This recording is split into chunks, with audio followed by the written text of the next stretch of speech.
தொலைக்காட்சி நண்பர்கள் உங்கள் அத்தனை பேருக்கும் என்னுடைய முதற்கண் வணக்கத்தை தெரிவித்துக் கொள்கிறேன். இன்று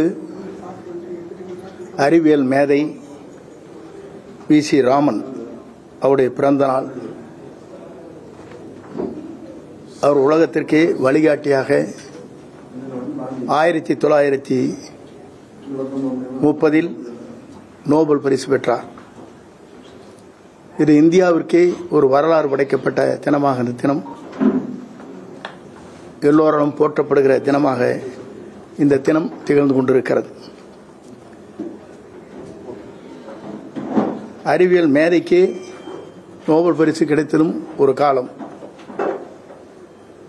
இதற்கு முன்னால் நான் சொல்லியிருக்கிறேன், நோபல் பரிசு யாருக்கு வழங்க வேண்டும் என்று புரிந்து கொள்வீர்கள். எங்களை பொறுத்தவரையிலும் இன்று பத்திரிகை நண்பர்களை சந்திப்பதற்கு காரணமே, நான் பத்திரிகையின் மூலமாக அனைத்து இந்திய அண்ணா திராவிட முன்னேற்றக் கழகம் மீண்டும் வெற்றி பெற வேண்டும், பிரிந்தவர்கள் ஒன்று சேர்க்கப்பட வேண்டும் மற்றும் தங்களுடைய பல பேர் அமைதியாக இருக்கின்றவர்கள் இணைக்கப்பட வேண்டும். அப்படி வருகிற போதுதான் புரட்சித் தலைவர் அம்மாவுடைய கனவை மீண்டும் தமிழகத்திலே உருவாக்குவதற்கு அது ஏதுவாக இருக்கும் என்று கருத்துக்களை நான் வெளியிட்டேன். அதற்கு பிறகு என்னை கழக பொறுப்பிலிருந்து விலக்கப்பட்டது. ஆனால் புரட்சித் தலைவர் அம்மா காலத்தில் 2009 இன்றைய பொதுச் செயலாளரையே கழகத்தில் அனைத்து பணிகளும் விளக்கினார்கள். அதேபோல 2012 அம்மா ஆட்சியில் இருக்கிற போது என்னையும் கழக பணியிலிருந்து விளக்கினார்கள். ஆனால் அதற்கு பிறகு அம்மா அவர்கள் நம்மை சுற்றி இருக்கின்ற யாரையும் விளக்கவில்லை, அவர்களை அரவணைத்து சென்ற வரலாறுகள் இருக்கிறது.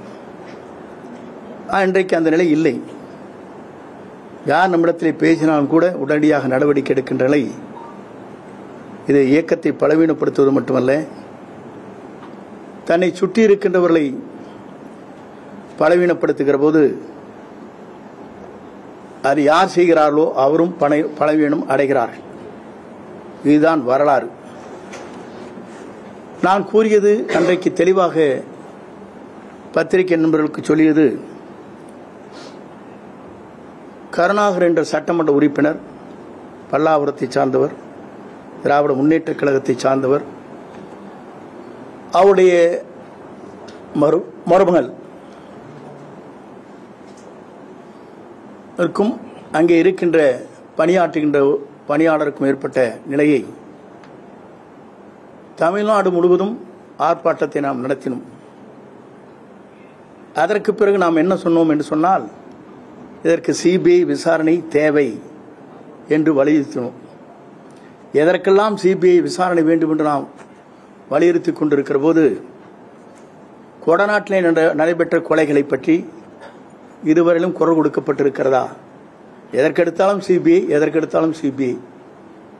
ஆனால் நம்மை வாழ வைத்த, அங்கே வாழ்ந்து கொண்டிருந்த புரட்சித் தலைவர் அம்மாவுடைய அந்த கொடநாட்டில் ஏற்பட்டிருக்கிற கொள்ளைக்கு ஒரு நாளாவது சிபிஐ விசாரணை வேண்டும் என்று குரல் கொடுக்கப்பட்டிருக்கிறதா என்பதை நான் தெரிந்து கொள்ள விரும்புகிறேன். ஏனென்று சொன்னால், பி டீம் என்று என்னை பற்றி சொன்னார்கள். யார் பி டீமாக இருக்கிறார் என்பது இதன் மூலமாக நீங்கள் புரிந்து கொள்ள வேண்டும்.